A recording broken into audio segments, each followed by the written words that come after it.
महाराष्ट्र से आप सभी को बहुत सारा प्यार और अभिवादन करते हैं। पास्टर मत्तियास को हम धन्यवाद देते हैं, परमेश्वर को आशीष दे। और प्रभु के दास ब्रदर नरेंद्र ब्राह्मणे का भी मैं धन्यवाद देना चाहता हूँ कि उन्होंने मुझे आज ये मौका दिया और कहा कि आज अगर आपके पास समय है तो आज की शाम की एक मीटिंग में आप वचन को साझा कीजिए। तो मैं व्यक्तिगत रूप से आप में से किसी को नहीं जानता हूँ, लेकिन हम सब एक परमेश्वर को जानते हैं और परमेश्वर हम सबको जानता है।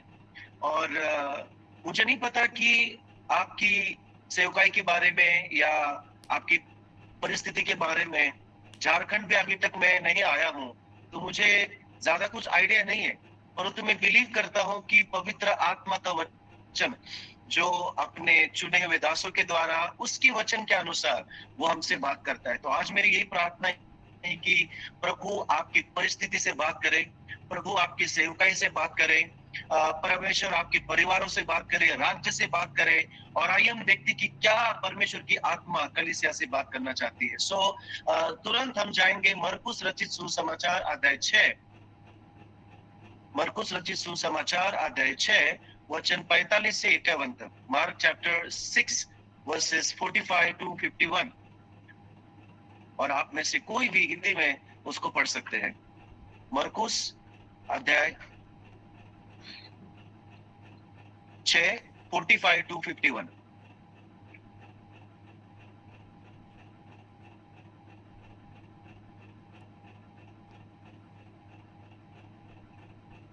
जी, मरकुस 6 45 से 51 तक। यस। तब उसने तुरंत अपने चेलों को बरबस नाव पर चढ़ाया कि वे उससे पहले उस पार बैतसैदा को चले जाएं, जब तक कि वह लोगों को विदा करे। और उन्हें विदा करके पहाड़ पर प्रार्थना करने को गया। और जब सांझ हुई तो नाव झील के बीच में थी और वह अकेला भूमि पर था। और जब उसने देखा कि वे खेते खेते घबरा गए हैं क्योंकि हवा उनके विरुद्ध थी, तो रात के चौथे पहर के निकट वह झील पर चलते हुए उनके पास आया और उनके आगे निकल जाना चाहता था। परंतु उन्होंने उसे झील पर चलते देखकर समझा कि भूत है और चिल्ला उठे, क्योंकि सब उसे देखकर घबरा गए थे। पर उसने तुरंत उनसे बातें की और कहा, ढाढ़स बांधो, मैं हूँ, डरो मत। तब वह उनके पास नाव पर आया और हवा थम गई और वे बहुत ही आश्चर्य करने लगे। आमीन। आमीन। Thank you pastor. इस वचन को हमने कई बार पढ़ा है और बहुत ही जोश से भरा हुआ कई सारी बातों को हम इस अध्याय से 44 to 51 तक के इन वचनों को हम लोग देख सकते हैं। और आज देखते कि परमेश्वर हम सब से क्या बात करना चाहते हैं, इस वचन में क्या छिपा है, इस घटना में क्या छिपा है जो आज मेरे और आपकी परिस्थिति से बात करता है। सबसे पहली चीज कि यीशु हर कार्य उसके उद्देश्य के साथ करता है। आमीन। परमेश्वर यीशु कोई भी कार्य बिना किसी उद्देश्य का नहीं करता। मैं चाहता हूं कि हम सब ध्यान लगाए 45 वचन की ओर, और आप फिर से उस वचन को पढ़ सकते हैं। मरकुस 6 का 45। एक बार इस वचन को हम पढ़ेंगे। तब उसने तुरंत अपने चेलों को बरबस नाव पर चढ़ाया कि वे उससे पहले उस पार बैतसैदा को चले जाएं, जब तक कि वह लोगों को विदा करे। आज इस प्रचार का या आज के हमारी इस चर्चा का शीर्षक होगा, क्योंकि उसने तुम्हें भेजा है। क्योंकि उसने तुम्हें भेजा है, because he has sent you. यहाँ पे हम देखते मेरे प्रियो कि परमेश्वर किसी को भी बिना उद्देश्य के नहीं भेजता, ना ही वो किसी को भी बिना कारण के विदा नहीं करता है। दो प्रकार के समूह इस वचन में हम देख सकते हैं। पहला, भेजे गए लोग जो चेले थे, जिनको यीशु ने बाद में मिलने की उद्देश्य के साथ भेजा, वो पहला प्रकार के लोग जिनको यीशु ने खुद भेजा। दूसरे प्रकार के लोग थे जिनको यीशु ने विदा किया। वो कौन थे जिनको विदा किया? वो भीड़ थी जो चमत्कार को प्राप्त करके संतुष्ट हो चुकी थी, रोटी को खाकर, चमत्कारों को देखकर, हर प्रकार के छुटकारे को प्राप्त कर कर संतुष्ट हो चुकी थी। बाइबल कहती कि उन्होंने दो प्रकार के लोगों को भेजा। There are two types of sending. एक जिनको उसने भेजा जो उसके अपने चेले थे, उसकी सेवकाई में थे, उसकी टीम में थे, उसके डिवाइन जो कॉलिंग थी उसके अनुसार वे उसके साथ थे। और दूसरे प्रकार के लोग जो भीड़ थी जिनको उसने विदा किया। पहला भेजा, दूसरा विदा किया। ऑलराइट, तो यहाँ पे हम देखेंगे कि दोनों का भेजना या विदा करना एक जैसा नहीं है। दो प्रकार के लोगों को उसने कहा तुम जाओ, लेकिन पहले प्रकार के लोगों को कहा कि तुम जाओ क्योंकि मैं उनको बाद में मिलूंगा। लेकिन दूसरे प्रकार के लोगों को वो भेज रहा है, उन्हें कोई आश्वासन, कोई प्रॉमिस या कोई भी वो एश्योरेंस नहीं दे रहा है, गारंटी नहीं दे रहा है कि मैं तुमको मिलूंगा। उन्हें कह रहा है कि अलविदा, उसको हम कहते हैं विदा करना, डिसमिस करना। लेकिन पहला जो ग्रुप है उसको कहते हैं सेंडिंग, यानी कि भेजना। यहाँ पे भेजना मूल भाषा ग्रीक में उसका अर्थ होता है किसी को अलग करना, अपुलो, किसी को मुक्त करना, ऑलराइट, किसी को रिलीज करना कि तुम चले जाओ अभी।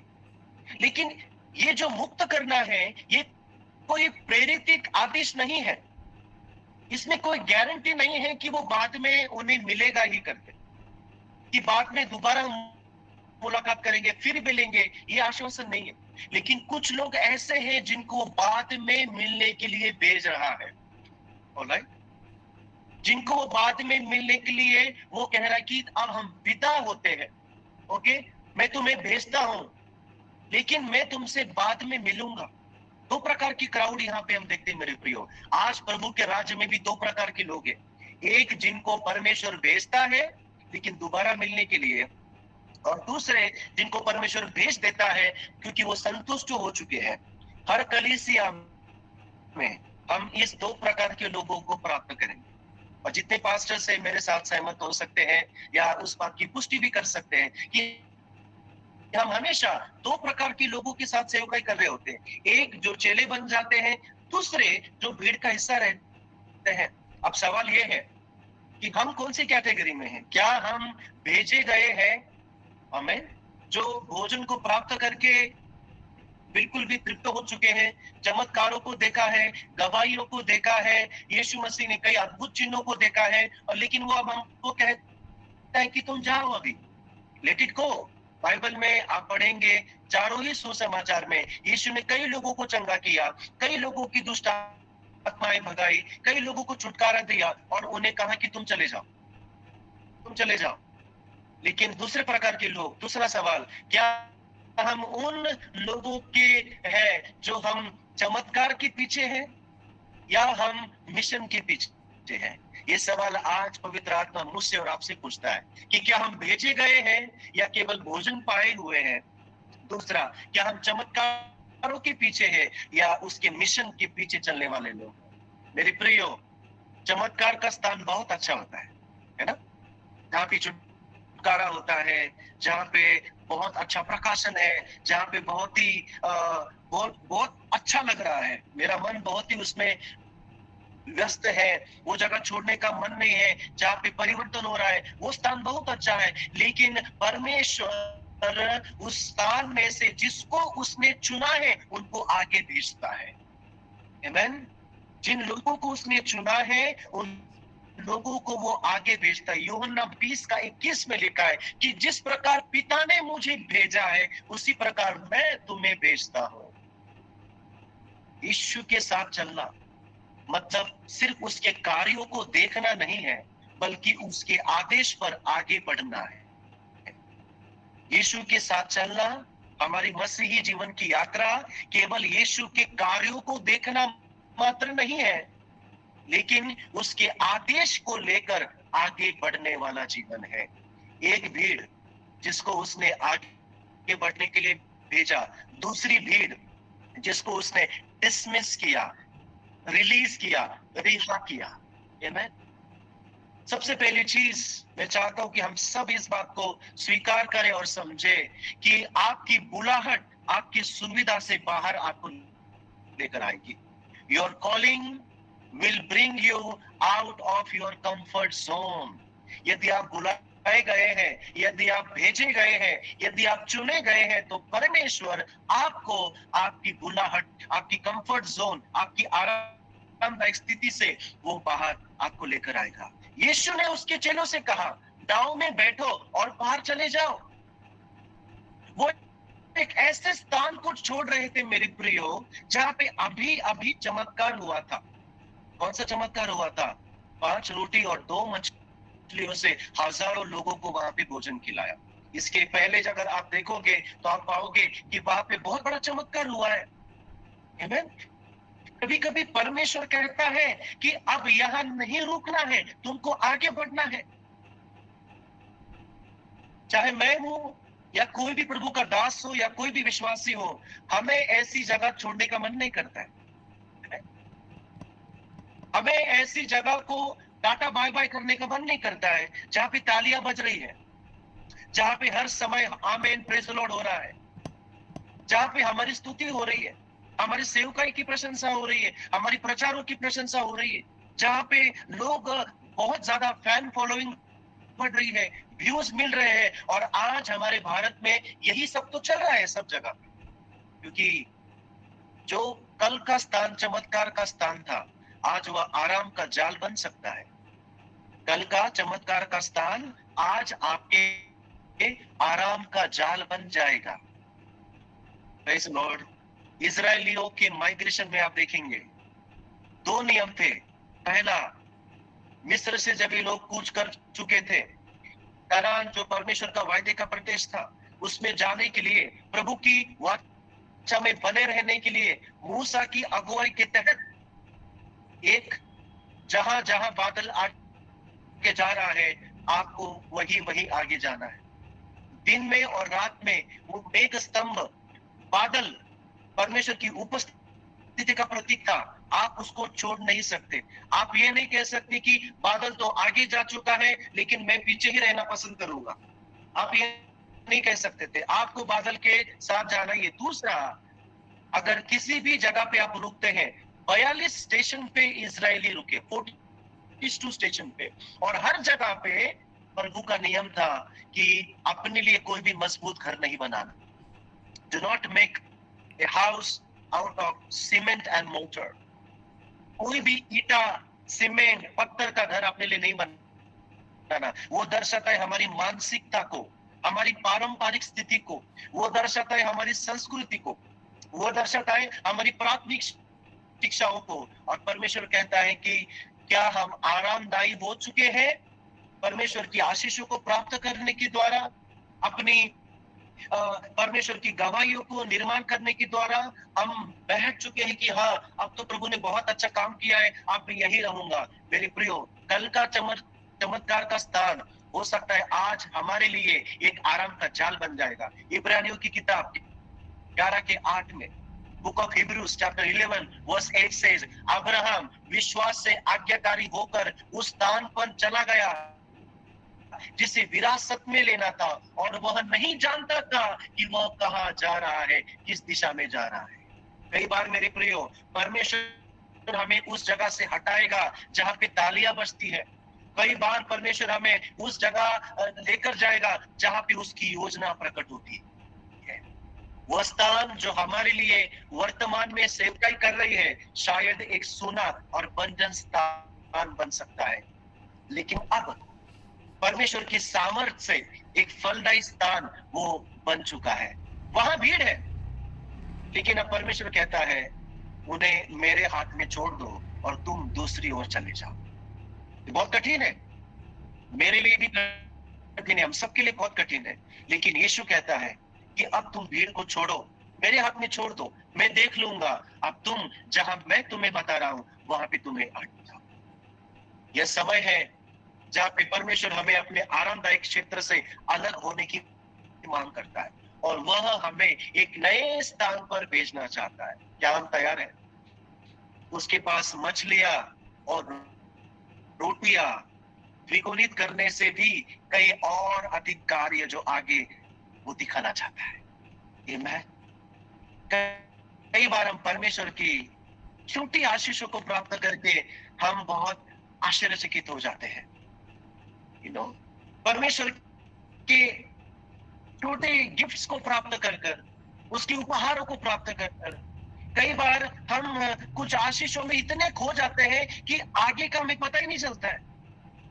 5 रोटी और 2 मछली बेशक एक बहुत बड़ा चमत्कार था हमारे लिए भी। आज भी जब हम पढ़ते हैं हम कल्पना करते कैसे हुआ होगा, कितना बड़ा एक चमत्कार है। 5000 आज भी बहुत बड़ा नंबर माना जाता है। संसार के अंत तक ये बहुत बड़ा चमत्कार गिना जाएगा। लेकिन आपको पता है वो चमत्कार भीड़ के लिए था, अपने चेलों के लिए उससे भी बढ़कर कुछ और उसने रखा। क्या आप समझ रहे हैं?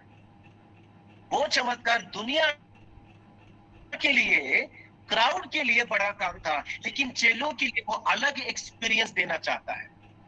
बाइबल में से हम देखते हैं अब्राहम को ऊर नामक जगह से प्रभु बुला रहा है, एलिया को क्रीत नदी से जारपित में वो भेज रहा है, पौलुस को परमेश्वर ने यहूदियों से हटाया और अन्य जातियों में सेवा करने के लिए भेज दिया। मेरे प्रिय, परमेश्वर आज आपको उस पार बुला रहा है। क्या आप उस पार जाने के लिए तैयार हैं?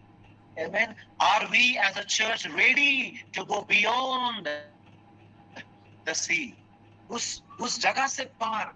मैं नहीं जानता कि वो जगह कौन सी है। शायद हमारी एक मनस्थिति हो सकती है, शायद हमारी परिस्थिति हो सकती है, शायद हमारी वो जगह जहाँ पे हम लोग 38 साल से 40 साल से घूम रहे हैं, वही घूम रहे हैं और कहीं नहीं पहुंच पा रहे। बट गॉड इज सेइंग कि अब उठो, मैं उस नाव में बैठो और उस पार चलो, मैं तुम्हें उस पार ले लूं। दो प्रकार के लोग, इसलिए मुझे पता चलता है क्योंकि उसने मुझे भेजा है, क्योंकि उसने तुम्हें भेजा है। इसका अर्थ ये नहीं है कि तुम्हारे जीवन में समस्या नहीं आएगी।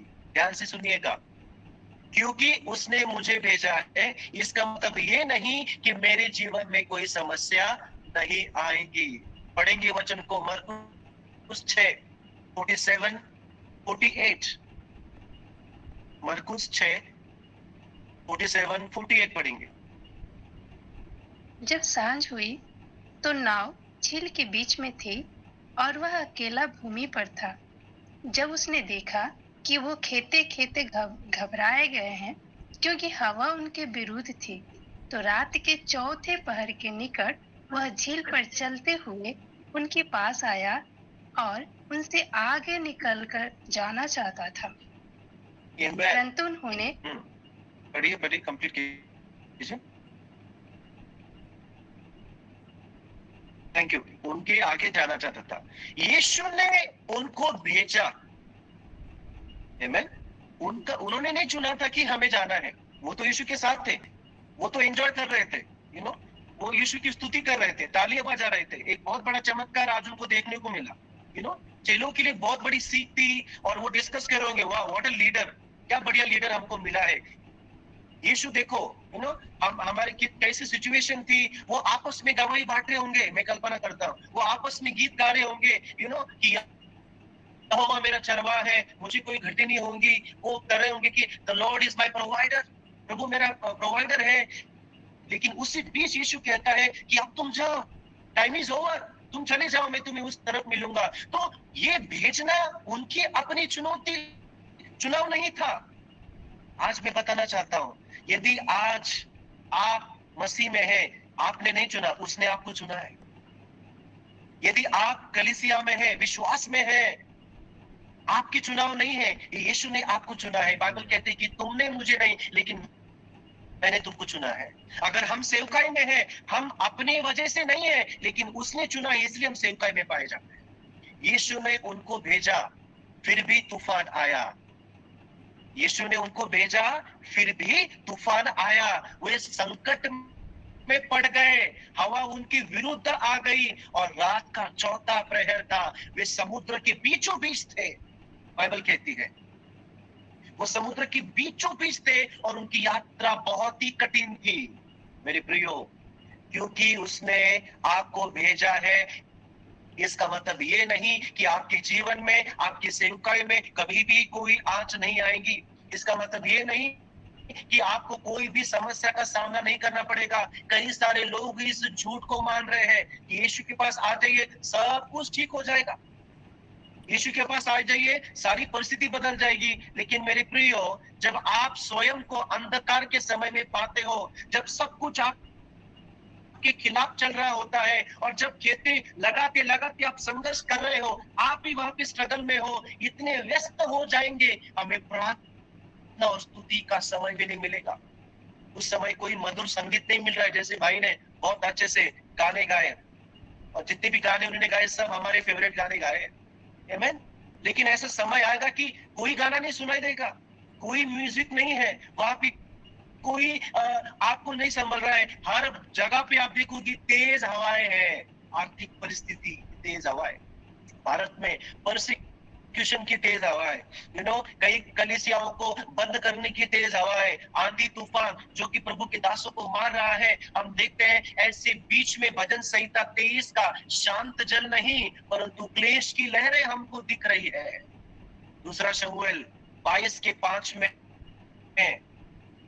मृत्यु के लहरों ने मुझे घेर लिया, अधर्म की बाढ़ ने मुझे भयभीत किया।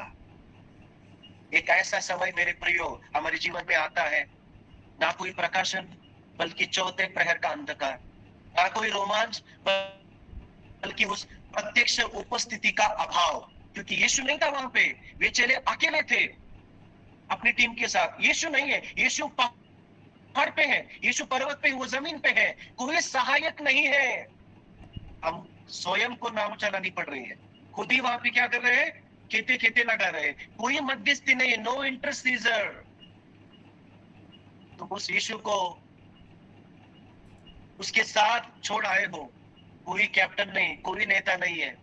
उस संकट में हम अपने आप को देखते हैं, कोई संगति नहीं है, कोई दुआ करने वाले के लिए नहीं है, बस नाव में संघर्ष जारी है। और जब सारे लोग विश्राम कर रहे हैं, आप वहां पे काम कर रहे हैं। कितने लोगों के साथ ऐसा होता है जहां पे आपके आसपास आप देखोगे अधर्मी लोग आपसे आगे बढ़ रहे हैं, अविश्वासी लोगों जो है जीवन में आनंद मना रहे हैं। आप देखते हैं कि जो लोग मसीह में नहीं है या जो लोग वचन को आज्ञा पालन नहीं करते, उनके जीवन में आशीष आ रही है। और हम जो धर्मी हैं उसकी आज्ञा पालन कर रहे हैं, कलीसिया में जा रहे हैं, प्रार्थना कर रहे हैं, एक दूसरे को क्षमा कर रहे हैं, लेकिन हमारे जीवन में तूफान है। उस रात के समय बाकी सब लोग सो रहे हैं, लेकिन हम लोग वहां पे नाव को चला रहे हैं, स्ट्रगल कर रहे हैं। मेरे प्रियो, यदि ऐसा आपके जीवन में हो रहा है, ध्यान से सुनिए, यदि ऐसा आपके जीवन में हो रहा है, आपका स्वागत है, क्योंकि यही चिन्ह है कि उसने आपको भेजा है। हम भेजे गए लोग हैं। हालेलुया। सब मेरे पीछे बोलिएगा, मैं भेजा गया हूँ, या हम भेजे गए लोग हैं। हालेलुया, हम भेजे गए लोग हैं। इससे सिद्ध होता है कि आज्ञाकारिता भी कठिनाइयों को रोकती नहीं बल्कि उसका अर्थ बदल देती है। आज्ञाकारिता जब आप करते हैं तब वो कठिनाइयों को नहीं रोकती लेकिन उसका अर्थ बदल देती है। क्योंकि तूफान का अर्थ ये नहीं है कि आप गलत दिशा में जा रहे हैं। कई लोग सोचते हैं मेरे जीवन में अगर समस्या आ रही है तो जरूर मैंने कुछ पाप किया है, जरूर किसी ने मुझे शाप दिया है, या आजकल का जो फेवरेट डायलॉग है सबका, जरूर शैतान मेरे पीछे है कि नहीं? सारे लोगों का डायलॉग आज है, मेजॉरिटी लोग की शैतान कुछ काम कर रहा है, शैतान कुछ काम कर रहा है। आप जिससे भी बात करो हर व्यक्ति शैतान की बड़ाई कर रहा है। नॉट नेसेसरी कि आप प्रॉब्लम में है तो शैतान ही आपके पीछे पड़ा है। आप बीमार है तो उसकी वजह शैतानी होगी। आपकी आर्थिक अड़चन चल रही है उसकी वजह शैतानी नहीं है। यहाँ पे यीशु ने भेजा है उनको, यीशु ने भेजा है। First we have to believe that because there is a storm in my life doesn't mean I am going to a wrong direction. Confuse मत होइए मेरे प्रियो, आपने कोई गलत नहीं किया है, आपको किसी ने शाप नहीं दिया है, बल्कि ये प्रमाण है, ये सिद्ध होता है कि उसने मुझे भेजा है। भजन संहिता 23:4 में दाऊद क्या कहता है, चाहे मृत्यु की छाई की तराई में मैं चलूं तो भी मैं किसी विपत्ति से नहीं डरूंगा, क्योंकि तू मेरे साथ है। ये कोई आम व्यक्ति नहीं कहता है, जो परमेश्वर का बिलवड है, परमेश्वर का प्रिय है, वो भी कहता है कि भले हो सकता है मेरे जीवन में घोर अंधकार भरी तराई से मैं चलूं तो भी किसी विपत्ति से नहीं डरूंगा, क्योंकि यहोवा मेरे साथ में। आमीन। परमेश्वर ने कभी ये दावा नहीं किया बाइबल में कि हमारा मार्ग आसान होगा। परमेश्वर ने कभी भी ये प्रॉमिस नहीं किया कि हमारे जीवन में हमेशा फूल बिछेंगे, वो फूल के कारपेट में हम चलेंगे, सारे लोग हमें पसंद ही करेंगे, सारे लोग हमारी बात को मानेंगे ही, सारे लोग हमारे मित्र होंगे। नहीं, लेकिन उसने ये वादा तो जरूर किया है कि चाहे कुछ भी हो मैं तुम्हारे साथ में रहूंगा। हमारे सगे से सगे लोग भी अगर छोड़ जाए, लेकिन वो कहता है मैं तुझे ना कभी छोड़ूंगा ना कभी त्यागूंगा। यूहन्ना 20:21 में यीशु ने फिर उनसे कहा, तुम्हें शांति मिले, जैसे पिता ने मुझे भेजा है वैसे ही मैं तुम्हें भेजता हूं। आमीन। क्योंकि उसने मुझे भेजा है, इसका मतलब ये नहीं कि मेरे जीवन में कोई समस्या नहीं आएंगी। तो आपके जीवन में यदि कोई समस्या है मेरे प्रियो, और यदि आप चुने हुए हैं, यदि यीशु ने आपको चुना है, यदि यीशु ने आपको भेजा है मेरे प्रियो, आपको आनंदित होना है। पौलुस कहता है मैं क्लेशों में आनंदित होता हूं, मैं मसीह के लिए सताया जा रहा हूं। यीशु ने कहा यदि तुम मेरे चेले हो संसार तुमसे बैर करेगा। यीशु ने ये भी कहा जब तक तुम इस जगत में हो, कॉस्मोस में हो, संसार में हो, शरीर में हो, तब तक तुम्हें क्लेश होंगे, लेकिन डर मत, मैंने संसार को जीत लिया है। ये पर्सपेक्टिव हमें उस रात के चौथे प्रहर में हमें मदद करेगा। मैं नहीं जानता हूं कि आज परमेश्वर का वचन किससे बात करे, लेकिन जरूरत नहीं, भारत की कलीसिया के लिए ये बात समझना, मेरे लिए, आपके लिए, हम सब के लिए ये बात हमें समझना बहुत आवश्यक है। क्योंकि मेरे प्रियो, मेरे भाई बहनों, हम अपने उद्धार के अच्छे समय में तो हम बहुत अच्छा रहते हैं। गवाहियों के समय में बड़ा मजा आता है जब परमेश्वर हमें आशीषित दे रहा है, परमेश्वर के लिए हम काम करें, तब हमें बहुत अच्छा लगता है। लेकिन हम सब कुछ खो रहे हैं, सब कुछ अपने हाथ से छूट रहा है, पावर, पोजीशन, इज्जत, चाहे सेवकाई, चाहे नौकरी हो, बिजनेस हो, सब कुछ जब मीटर हमारा जीरो की ओर आ रहा है, वो हमारा चौथा प्रहर है। सताओं के बीच में हम चौथे प्रहर में है। लेकिन अगली बात प्रभु कहता है, क्योंकि उसने तुम्हें भेजा है वो आप पर दृष्टि करेगा। क्योंकि उसने तुम्हें भेजा है वो आप पर दृष्टि करेगा। पढ़ेंगे मार्क चैप्टर 6:48, 6:48 पढ़ेंगे। जब उसने देखा कि वो खेते खेते घबरा गए हैं, क्योंकि हवा उनके विपरीत थी, तो रात के चौथे पहर के निकट वह झील पर चलते हुए उनके पास आया और उनसे आगे निकल जाना चाहता था। आमीन। बाइबल कहती है यहाँ पे कि और उसने देखा कि वह खेते चला रहे हैं और वो पीड़ित है। गॉड सॉ, यीशु ने उनको देखा। यदि आप भेजे गए हैं तो परमेश्वर जरूर आपको देखेगा। ये देखना क्या है? मूल भाषा में देखने का अर्थ है ध्यान देना, ऑब्जर्व करना। देखना यानी कि उस परिस्थिति को समझना, आमीन।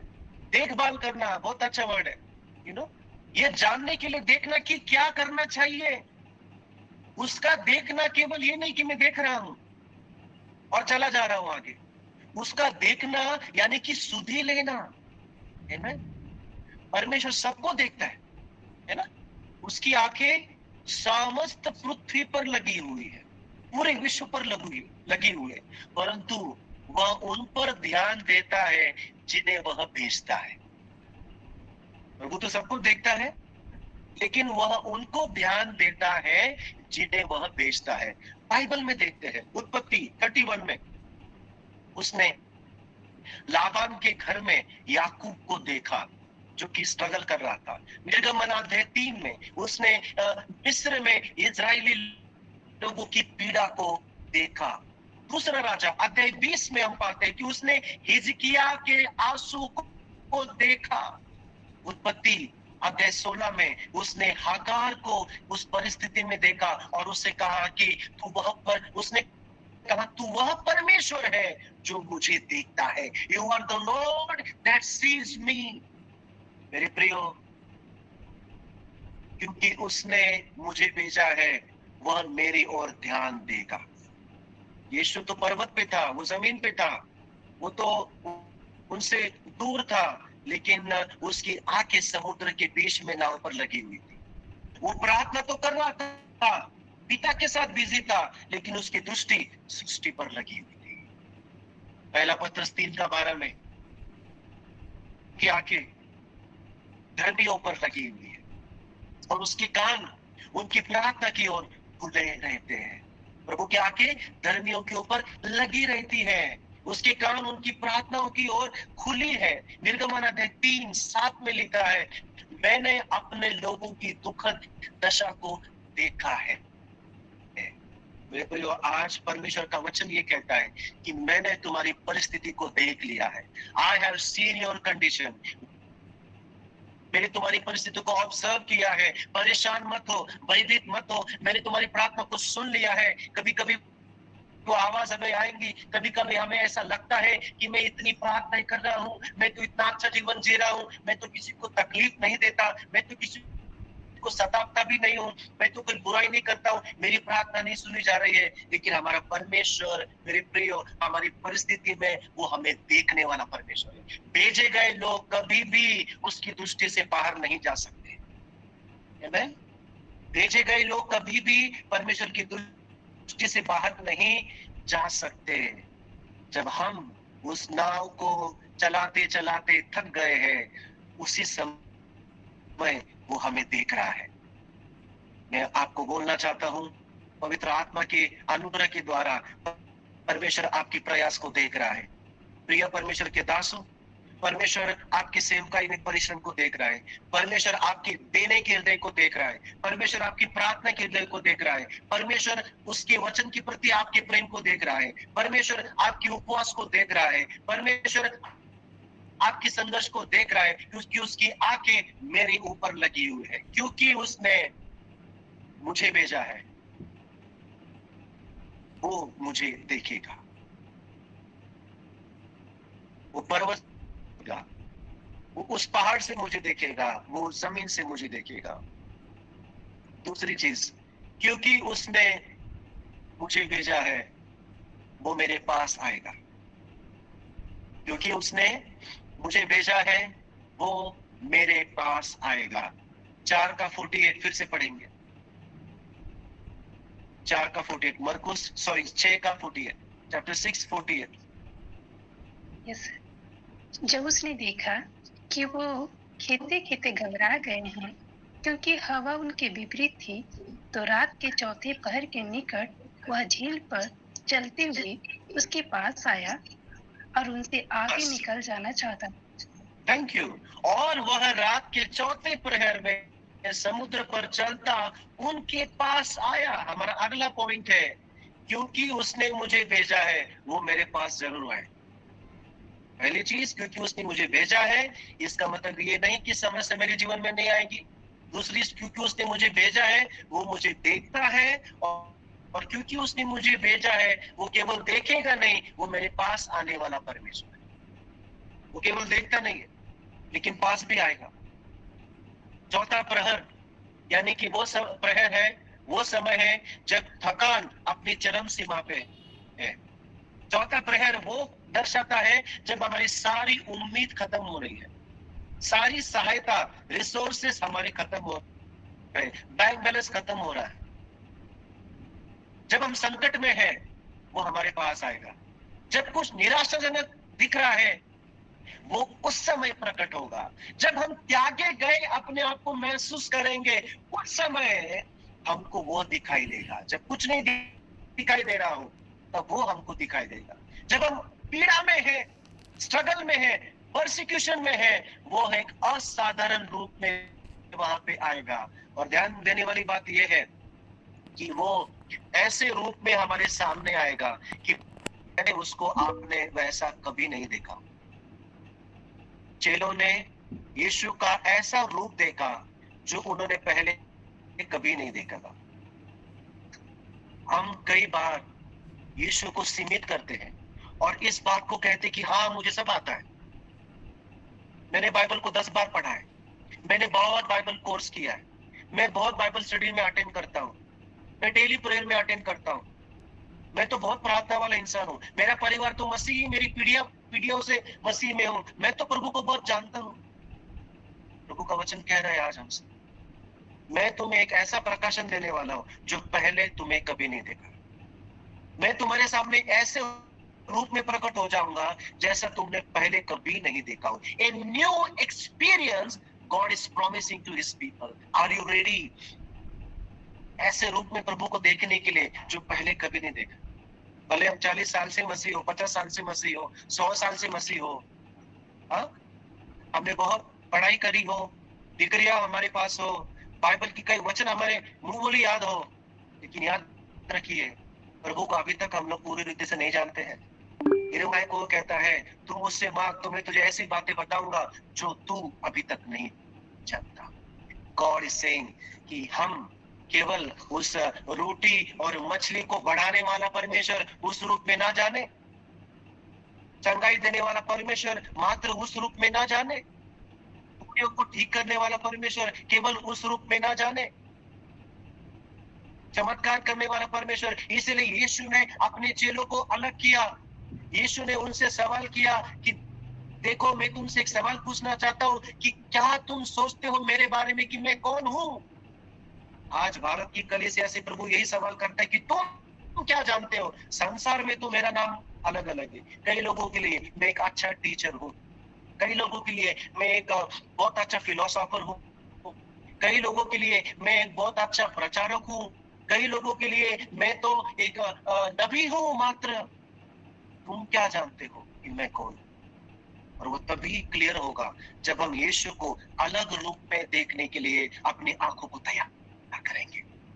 चर्च, क्या हम अपने आंखों को तैयार कर रहे हैं कि हम उसको अलग रूप में भी देख सकें? शायद कल मैंने कुछ और अनुभव किया है, लेकिन आज परमेश्वर एक नया अनुभव मुझे देना चाहता है। वो नए सिरे से प्रकट होना चाहता है। और जब यीशु मसीह नए नियम में नए सिरे से प्रकट हुआ, जो लोग उसका हजारों सालों से इंतजार कर रहे थे, वही लोग उसको समझ नहीं पाए। जो लोग उसके परछाई को फॉलो कर रहे थे नए नियम में, वही लोग उसको समझ नहीं पाए। वही लोग उसको कह रहे थे ये तो झूठा है, ये तो बाल-ज़बूल की सहायता से भूतों को भगाता है, ही इज अ लुनेटिक, वो तो झूठ बोलता है। कई लोग ने कहा कि अरे जो है उस बेथलेहेम एफ्राता से क्या ही अच्छा निकल के आएगा। लोगों ने उसको समझा नहीं। उसके अपने गांव में जब हो गया, लोग उस पर विश्वास नहीं कर पाए, अपने ही लोग उसको समझ नहीं पाए। मेरे प्रियो, आज प्रॉब्लम यही है। जो लोग कहते कि मैं यीशु को जानता हूं, एट द एंड वही यीशु को नहीं समझ पा रहे। उसका प्रकट होना शायद हमारे लिए क्लेश से भी अधिक भयंकर हो सकता है।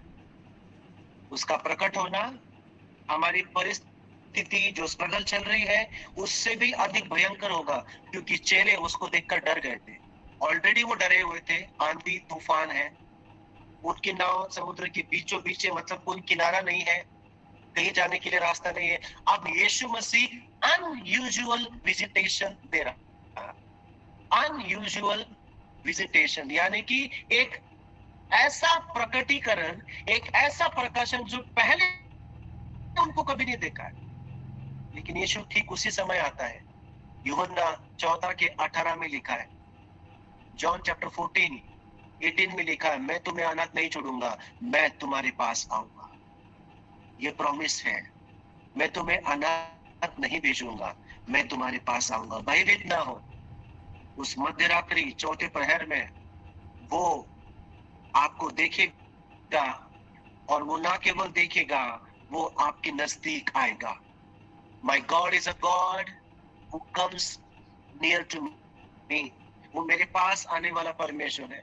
दानियल अध्याय 3 में जब 3 हिब्रू जवान लड़के उस आग में डाले गए थे, शद्रक, मीशक, अबेदनगो, तो चौथा व्यक्ति यीशु मसीह प्रभु के पुत्र के समान जो दिखता था, वो उनके पास में गया। दूसरे शमूएल अध्याय 22 में वो दाऊद के पास बादल और करूबों पर बैठा हुआ आया। यूहन्ना अध्याय 20 में जब चेले उस बंद कमरे में थे, तो वो उनसे मिलने के लिए आया। मेरे प्रियो, हर समय में 2025 में और आने वाले साल 2026 में वो अपने भेजे गए लोगों तक जरूर पहुंचे, और जिसने उसे नहीं भेजा है वह उनको पार करके चला जाएगा। आमीन। जिसे उसने नहीं भेजा है उसे पार कर कर चला जाएगा। तो कई सारे सेवकाई हैं, कलीसियाएं हैं, कई सारे लोग हैं जिनको यीशु ने नहीं भेजा है, वो अपने आप से आए हैं। जिनको प्रभु ने नहीं चुना है, वो खुद ही से सब कुछ चलाना चाहते हैं, वो ऐसी सेवकाई को पार करके चला जाएगा, क्योंकि उसने उन्हें भेजा नहीं है। आइए हम घोषणा करें, प्रभु मैं जानता हूं तूफान में तू मुझे नहीं छोड़ेगा। प्रभु मैं जानता हूं तूफान में मुझे नहीं छोड़ेगा, तू स्वयं मेरे पास चल के आ जाए। आमीन। तो हमारा परमेश्वर उस तूफान में हमारे पास आने वाला परमेश्वर है। आगे बढ़ते हैं। वो ना केवल मेरे पास आएगा, लेकिन वो मुझसे बात भी करेगा। ना केवल मेरे पास आएगा, वो मुझसे बात भी करेगा, क्योंकि उसने मुझे भेजा है, वो मुझसे बातें भी करेगा। हालेलुया। तो मेरा प्रभु ना केवल देखने वाला है, मेरा प्रभु ना केवल पास आने वाला है, लेकिन मेरा प्रभु बात करने वाला परमेश्वर है। My God is a God who speaks. पढ़ेंगे Mark chapter 5, Mark chapter 6 verse 50, मरकुस अध्याय सुसमाचार 6 का 50 पढ़ेंगे। क्योंकि सब उसे देखकर घबरा गए थे, पर उसने तुरंत उनसे बातें की और कहा, ढाढ़स बांधो, मैं हूँ, डरो मत। आमीन। Thank you. ढाढ़स बांधो, डरो मत, मैं हूँ। मेरे प्रियो, जब परमेश्वर बोलता है ना, जब परमेश्वर बोलता है, वो तो वो परिस्थिति बदलने से पहले हमारे हृदय को बदलना चाहता है। कितने लोग समझ रहे हैं?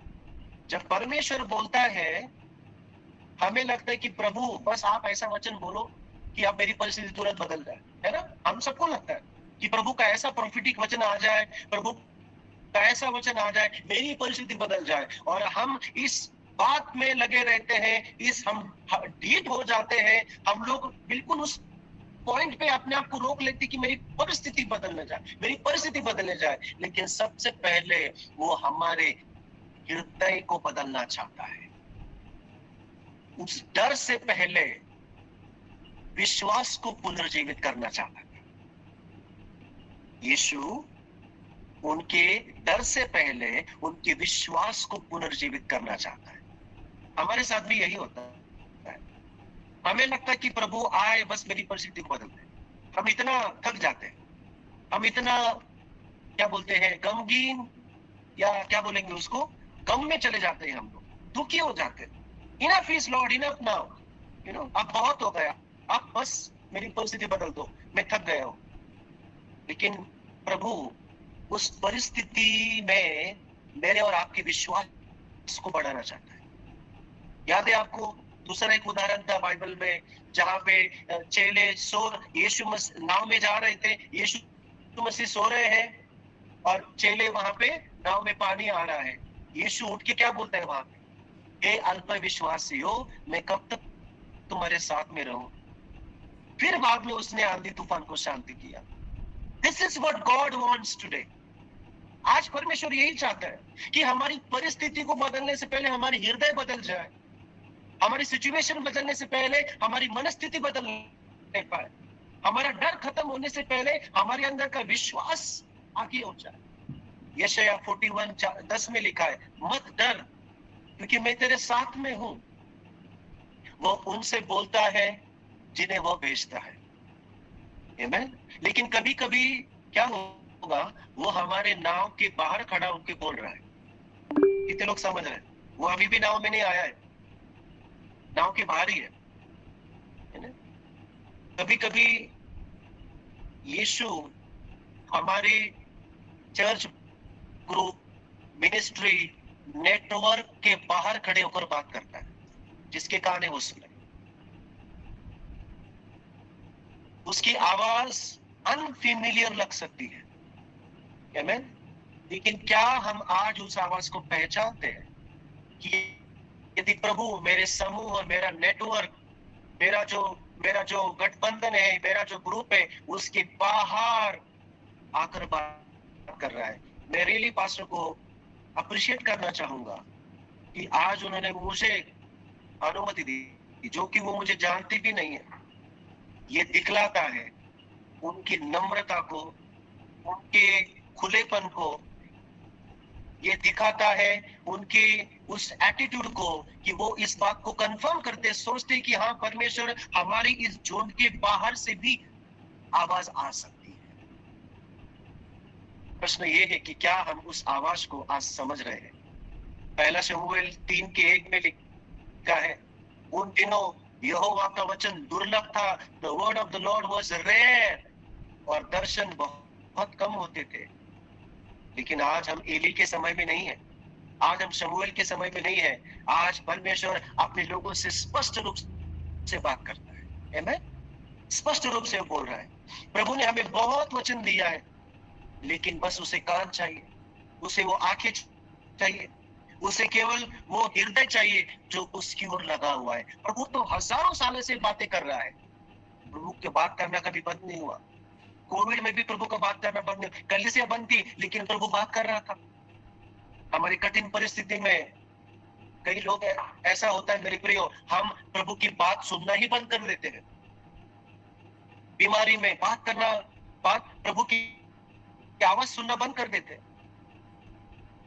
हम कुछ और सुन रहे हैं, कुछ और वीडियो देख रहे हैं, कुछ और किताबें पढ़ रहे हैं, जबकि बाइबल हमसे बात कर रहा है। कई मसीही इतने सालों के बाद भी कंफ्यूज है, नहीं पता कि उन्हें क्या करना चाहिए जीवन में।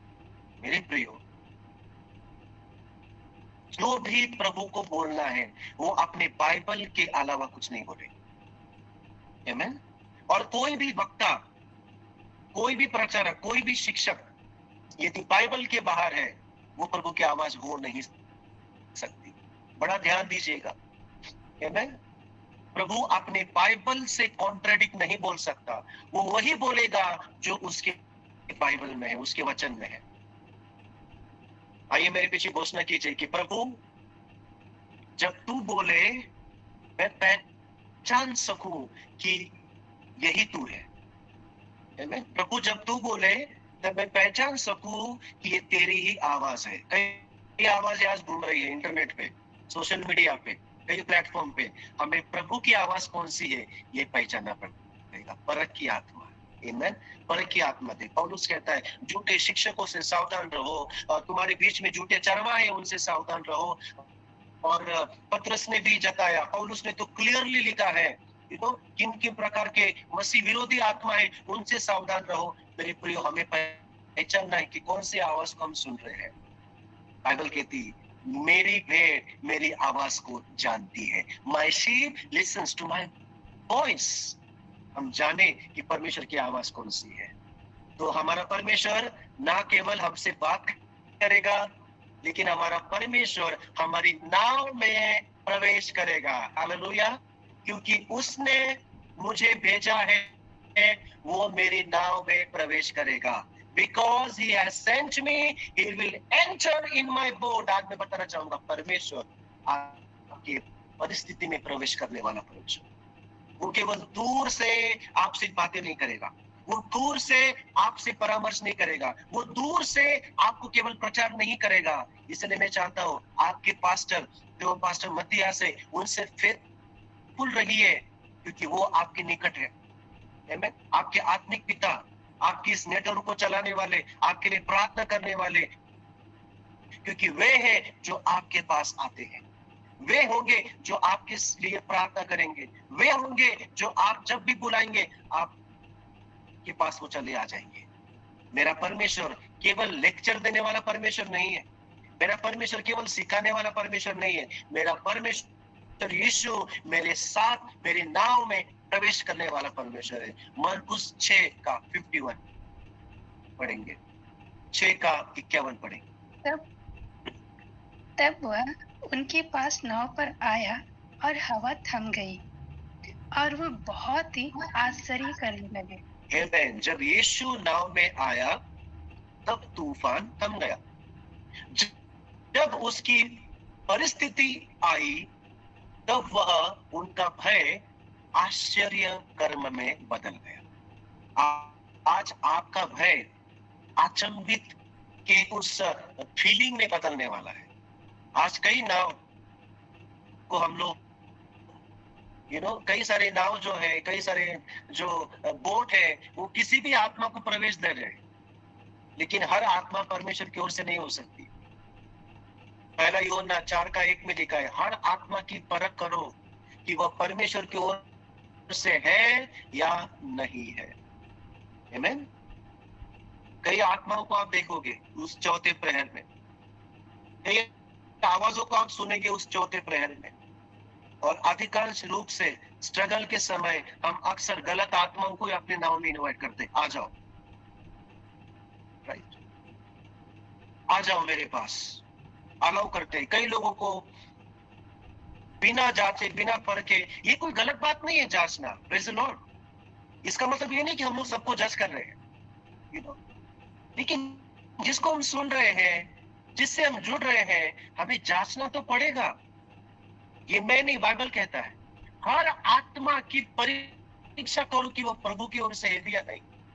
क्या पता आपको लग रहा है कि वो पवित्र आत्मा है, लेकिन जजेबेल की आत्मा को आपने बुला लिया।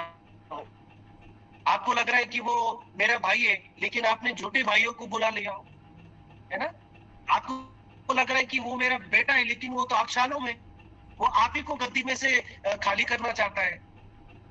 आपको लगेगा कि ये व्यक्ति मेरा राइट हैंड है, लेकिन क्या पता वो कोरा की आत्मा है।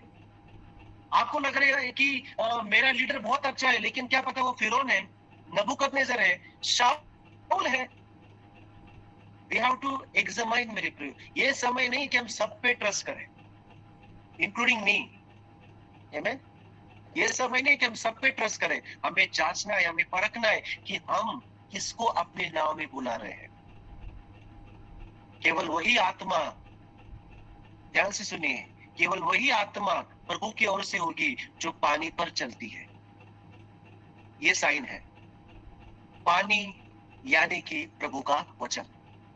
बाइबल में सिंबॉलिक लैंग्वेज में, अलंकारित भाषा में, प्रतीकात्मक भाषा में पानी को प्रभु के वचन से जोड़ा गया है। वी डोंट हैव टाइम कि उसको मैं एक्सप्लेन करूं, लेकिन जब यीशु पानी पे चल रहा था और वो उनके नाव में आया, उसी के पास वो अधिकार था उस तूफान को शांत करने का। इससे आप जानोगे कि मैंने सही व्यक्ति को बुलाया है। Praise the Lord. मेरे तूफान को वो शांत करेगा। जब यीशु नाव में आया, बाइबल कहती कि वहां पे हवा थम गई, लहरें थम गई, उनका भय आश्चर्य कर्म में बदल गया, और यही कारण है कि वह अद्भुत कहलाता है। अद्भुत परमेश्वर, a mighty God, wonder working God. आमेन। सो कुछ लोग हर आत्मा को नाव में आने देते हैं, लेकिन फिर भी उनकी हवाएं शांत नहीं होती है, फिर भी उनकी जो है लहरें चली रही है। उनके जीवन में जो आंधी तूफान है वो चली रहा है, लेकिन वो आत्मा पानी पे नहीं चल रही है, वो हवा में उड़ के आ रही है। तो ध्यान से देखिए, कौन सी आत्मा हवा में उड़ के आ रही है और कौन सी आत्मा पानी के चल पे आ रही है। यीशु हमेशा पानी पे चल के आएगा, वो उड़ के नहीं आएगा। जिसके कान है वे सुने। यीशु कभी भी हवा में उड़ के नहीं आएगा, वो पानी पे चल के आएगा। इसका मतलब वो अपने वचन के द्वारा ही आपके पास आएगा। जब आप ड्रीम देखोगे, चेक कीजिए मेरा ड्रीम बाइबल से संबंधित है या नहीं। ओके, आपने कोई प्रचार सुना, आपने कोई शिक्षा सुनी, आपने कोई किताब पढ़ी, क्योंकि आज हमारे एक क्लिक पे अवेलेबल है, राइट? एक बटन दबाइए, आज एआई के जमाने में, हमें चैट जीपीटी के जमाने में है, इतनी चीजें अवेलेबल है। आप सोचिए, और आपके सोचने से पहले चीजें ऑलरेडी अवेलेबल है। किसी ने ऑलरेडी उसके बारे में लिखा है, बस एक बटन दबाइए गूगल पे, सब कुछ आपको आ जाएगा। लेकिन मेरे प्रियो, जांचना मत भूलिए कि कौन सी चीज वचन से मेल खा रही है और कौन सी चीज वचन से मेल नहीं खा रही है।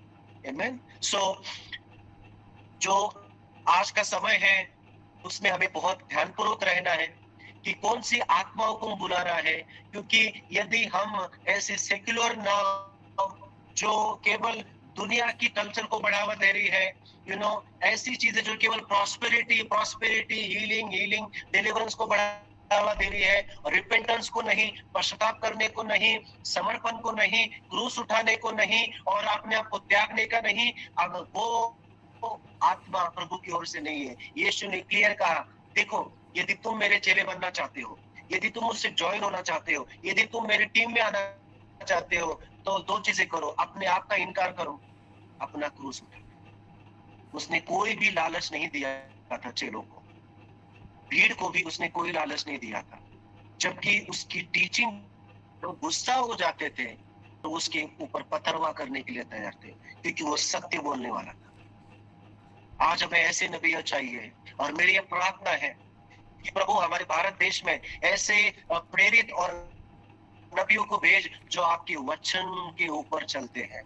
ऐसी कलीसियाओं को तैयार कर, ऐसे विश्वासियों को तैयार कर जो आपके वचन के ऊपर स्थिर है, चट्टान के ऊपर स्थिर है, ना कि उस रेत के ऊपर जो हवा में ही तैर हो रही है।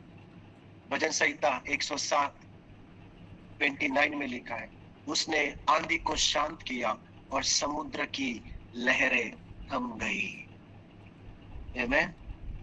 मेरे प्रियो, ये बात सच है कि चौथा प्रहर अंधकारमय जरूर होता है, लेकिन यह भेजे गए लोगों के लिए एक अशांत समय है।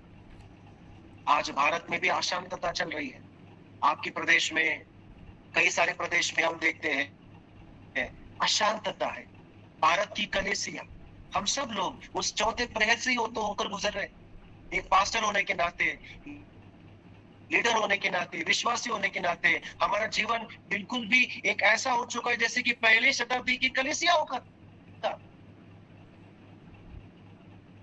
आपके व्यक्तिगत जीवन में मैं नहीं जानता, आपके परिवार में, आपकी कलीसिया में, आई हैव नो आइडिया। लेकिन यदि आप उस रात के चौथे प्रहर से गुजर रहे हैं, तो ये समय है कि प्रभु आपको एक असाधारण मुलाकात के लिए बुला रहा है। He is calling you for an supernatural revelation. एक ऐसा बुलाहट, सुपरनैचुरल एनकाउंटर जो पहला कभी नहीं हुआ, परंतु वही समय है जहाँ पे परमेश्वर आपसे प्रकट होगा।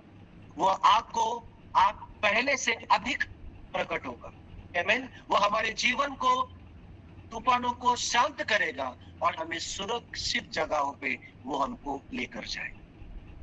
आपकी नैया उस समुद्र के बीच में नहीं डूबने वाली। आमीन। आपकी सेवकाई उस समुद्र के बीच में नहीं डूबने वाली है। आमीन। और यीशु के नाम से मैं प्रोफेसी करता हूं, आपका बिजनेस, आपकी नौकरी, आमीन, आपके रिलेशनशिप्स बीच नैया में नहीं डूबेंगे। जिस जगह पे जाना है वहां पे डेफिनेटली पार होने वाले। यूहन्ना 20:21 में लिखा है, जिस प्रकार पिता ने मुझे भेजा है उसी प्रकार मैं तुम्हें भेजता हूं। तो यीशु को जैसे पिता ने भेजा था वैसे ही वो उस चेलों को भेजता है। आज भी मेरे भाई बहनों, जिस प्रकार यीशु ने उन चेलों को भेजा था, हम भी यीशु के चेले हैं और हमें भी वो भेजता है। छत्तीसगढ़ के विश्वासियों, महाराष्ट्र के विश्वासियों, जिस भी स्टेट में हम हो, जिस भी शहर में हम लोग हो, गांव में हो, मेट्रोपॉलिटन सिटी में हो, टाउन में हो, कस्बे में हो, मेरे प्रियो, यीशु ने आपको भेजा है, एक उद्देश्य के साथ भेजा है। आपका जीवन बिना अर्थ के नहीं है, आपका जीवन बिना उद्देश्य का जीवन नहीं है, लेकिन आपका जीवन उद्देश्य पूर्ण है। और उस चौथे प्रहर में वो परमेश्वर आपको देखेगा। उस चौथे प्रहर में परमेश्वर आपके निकट आएगा। उस चौथे प्रहर में परमेश्वर आपसे बात करेगा। आमीन। और उस चौथे प्रहर में परमेश्वर आपके नाव में आ जाएगा। सो जब परमेश्वर हमारी नाव में आ जाएगा, अब वो उस नाव में बैठकर हमारी नाव को पार करेगा। उस समय के लिए वो हमें अकेला छोड़ देगा। कुछ समय के लिए वो अलाउ करेगा आंधी आने पाए, तूफान आने पाए। कुछ समय के लिए वो हमारी परीक्षा करेगा कि मैं देखूं, क्योंकि हम उसके खास लोग हैं, हम उसके लिए नॉर्मल लोग नहीं है। आमीन। इसलिए हम ऐसा नॉर्मल जीवन नहीं जी सकते। हम यूं ही रो नहीं सकते, हम यूं ही बैकस्लाइड नहीं हो सकते, हम यूं ही सब कुछ छोड़ नहीं सकते, क्योंकि उसने अपना लहू बहाया है मेरे लिए, अपना प्राण दिया है मेरे लिए। हम आम लोग नहीं है। बोलिए मैं खास हूँ, मैं खास हूँ। I am a special person of God. मैं चुना गया वंश हूँ, मैं राजकीय समाज हूँ। Hallelujah. I am a royal priesthood, I am N ambassador of God, I am the new Jerusalem. मैं भेजा गया व्यक्ति हूँ, मैं प्रभु की कलीसिया हूँ, मैं प्रभु की दुल्हन हूँ। उसने मुझे भेजा है। लेकिन मेरे प्रियो, कुछ समय के लिए आप चलिए उस नाव को उस खेते से आप आगे बढ़ाइए, और बीच में वो आपके पास आएगा और फिर वहां से आगे आपको लेकर आएगा। हम नहीं जानते कि कल क्या होगा, 2026 में क्या होगा, लेकिन एक चीज हम जानते हैं, वो मेरे साथ आने वाला है। Praise the Lord. God bless all of you. और मैं चाहता हूं कि परमेश्वर आपकी यात्रा में, आपकी बुलाहट में आपको उस कंफर्ट जोन से बाहर।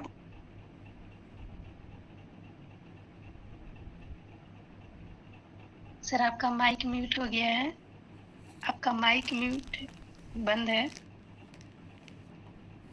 Thank you. आइए सब मेरे पीछे इस प्रार्थना को दोहराएंगे।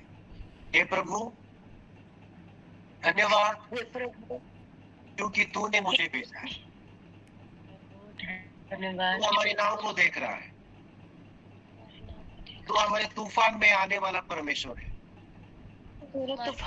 जबकि हम उस खेती को चला रहे हैं, तू हमारी ओर बढ़ रहा है। हमें अपनी आवाज पहचानना सिखा है। हमारी नाव में प्रवेश कर और हर आंधी को, हर तूफान को शांत कर, और उस जगह मुझे लेकर चल जिस जगह तू मुझे लेकर जाना चाहता है। यीशु के नाम से आमीन। God bless you.